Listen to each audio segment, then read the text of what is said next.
Implied leader, what's the best way to explain red pill content consumption to a new plate or girlfriend who discovers this about ourselves? Do I need to be secretive and protective? If she's already figured it out, then no, you don't. I'm of the opinion that you should not ever talk about the red pill especially to women that you want to become intimate with. Because you have to be, it's going to be something that they're going to discover along the way anyways. The problem is this. I don't think you should ever explain it. Certainly don't offer it, right? The problem that you're going to run into, this is a really good topic, and if Mike's watching, I want to use this as a topic at some point. The problem that guys run into when it comes to women discovering, oh my gosh, you found me out, I'm actually red pill, that they think that that's going to be the end of the relationship. Well, the problem is that it should never come to that point in the first place. If you're spinning plates, okay, meaning you're dating non-exclusively. But I think a lot of people think that if you're red pill, or you're learning how to be more masculine, you're trying to become the best version of yourself, and you're not quite there yet, but you're still dating a hot chick who like really thinks the world of you, and you're kind of green when it comes to red pill. Women want to believe that you're just the way you are. Now, why do I say that? I was watching Mike Sartain, and he was on Alex from Playing with Fire. I don't know why you keep entertaining this dude, but anyways, the topic the official topic was, is the red pill sleazy? Meaning, is it manipulative? Is it game playing? Like sleazy is this catch-all for like, what's sleazy? Let's define sleazy, right? Because sleazy to me is, a hot piece of ass at a club, at a nightclub in Los Angeles and Hollywood who's just ready to fuck, right? Whatever, is it that? No. But the thing is that the reason why we classify, or the question is, why is it sleazy, or is it sleazy? It's not sleazy. Is it manipulative? Is it selling a woman? And they finally got to this throughout the conversation. Is it selling a woman on the idea that you are something that you are not? And that's the problem that you're going to run into, implied leader. It's the idea that you are not genuine. You are not authentic. And this is where I kind of part ways sometimes with even Justin Waller about this, because Justin is authentically who he says he is. I know he's a family friend. I love him like a brother. My wife and his wife are very good friends. And so we've been really tight for a very long time. I know Justin is who he says he is, but Justin's really Justin can kind of get a little bit, I don't say puritanical, but sort of pontificate a little bit. Because he earned his status. He got where he is today. He's jacked. We all know what his relationship status is. He's the kind of guy that women want to seek out his attentions. Okay. They want to fuck him. Okay. But he earned that, or at least he has the idea that he earned it. Right. And he does. And I know he legitimately has, but he's jacked because he works out. He stays on top of his game. Right. He maintains his quality and his status and his prestige through more or less legitimate ways, right? So to have some guy come around and go, to have Mike Sartain come say, I can teach you how to be the best version of yourself, right? And if that guy's perception of himself is to be like Justin Waller, and he wants to use Mike's program to become not Justin Waller, but somebody like Justin Waller, well, then you can see it as more of like being more inauthentic. As Rich Cooper has said a million times, women don't care about men's struggles. They wait at the finish line and they bang the winners. Okay. Now, I have said in the past that I think this is only half true, but the part that I do think is true is this: is women do not care about men's struggles. They want you to be who you purport yourself to be. If you are an attorney, you better goddamn well be an attorney. If you're a surgeon, if you're a business owner, if you're an entrepreneur, if you're jacked, whatever it is, they want to know that you got that. They don't care how you got it, but they want to know that it's legitimate. They want to know that it's for real. And that's what I was trying to point out in fact, I even had a discussion with Mike after this. Said the reason why, there's one girl that was on there and she was very upset, very, very upset because she didn't believe that you could teach a guy to be a quote unquote alpha male. That's not what he's teaching, but how to be a better person, right? how to become the best version of yourself. It doesn't magically happen. It's learned behavior. You have to internalize it, and you have to learn this stuff. And that's why I keep saying there's no such thing as a natural. And people go, well, Justin Waller's a natural. Well, yeah, he has the advantage, the head start, let's just say, of being good looking, tall, maybe just born into an advantageous position. At least people think that he really wasn't, but they think so. That's only a head start. He still has to learn the same things that average guys do. He just learns it faster at an accelerated rate. So there's no such thing as a natural. It's just that who we call a natural has certain advantages that accelerate them to becoming the best versions of themselves that you or I might have to struggle with, because we don't have those natural talents.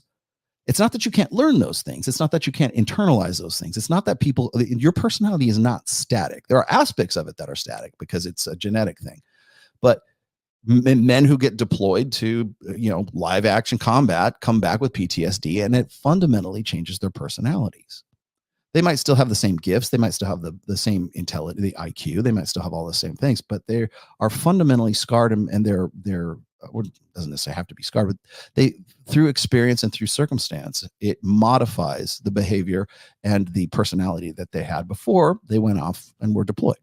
So you can either change your own personality on your own, or you can have it changed for you by circumstances. And sometimes those circumstances are good, and sometimes those circumstances are not so good. And we're probably more familiar with the ones that aren't.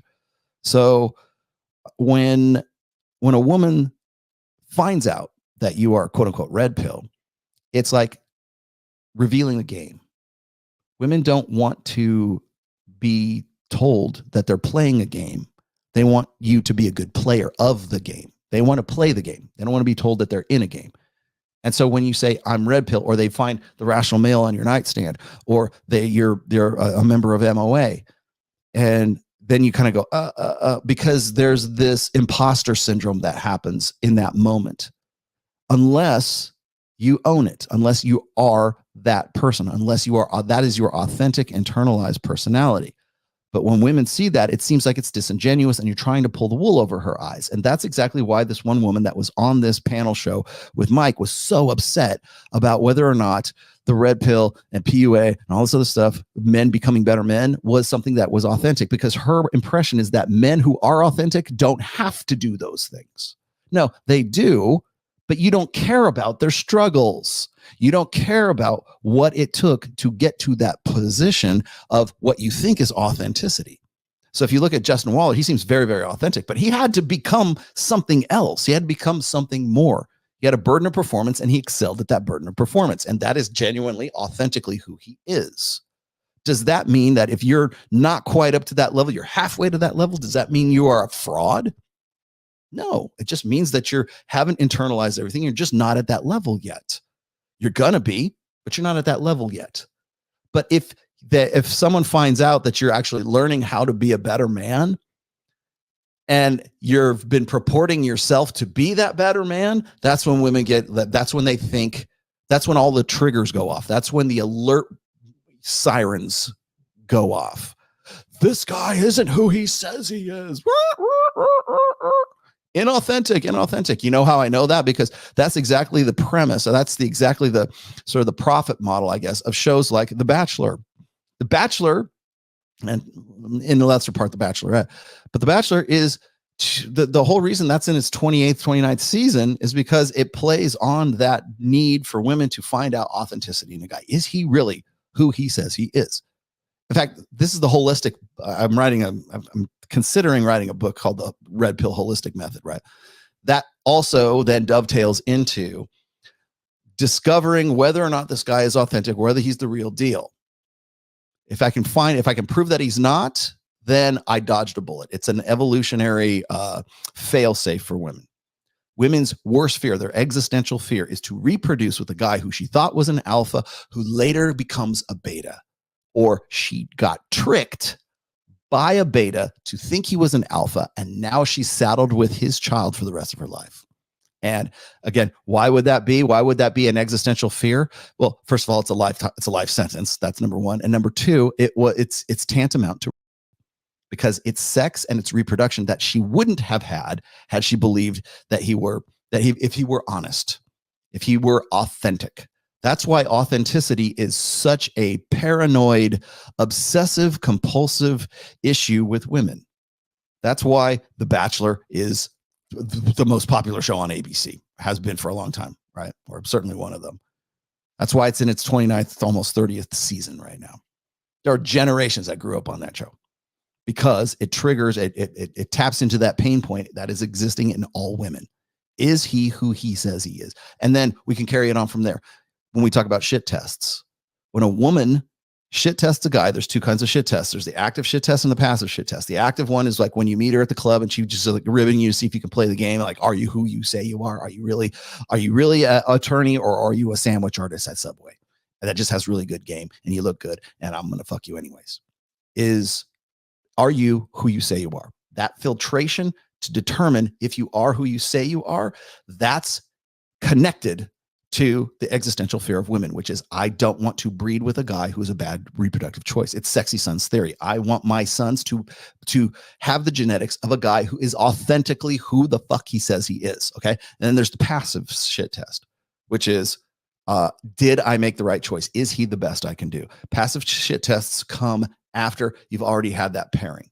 It's for people who are in a long-term relationship, people who are who are married, right? When your wife or woman nags you, why don't you do this? My mom said I should never marry you, blah, blah, blah, blah, blah, blah, blah. All of that passive aggressive negging and that bullshit that comes along with that, all that shit test that comes, it's rooted in one fear. Did I marry a loser? Did I reproduce with someone who isn't who he says he is, or became someone who he purported himself to be prior to us fucking and reproducing, having children? You want to know why women start to lose interest in sex with their husbands 1 to 4 years after marriage? Usually it's because that that hypergamous doubt, is he the best I can do? The answer is no, he's not. And I'm fucked. And I don't want to have sex with this guy anymore because I don't want to, throw good eggs after bad. So that's the long way of saying, no, don't talk about it. Be about it. Demonstrate. Do not explicate.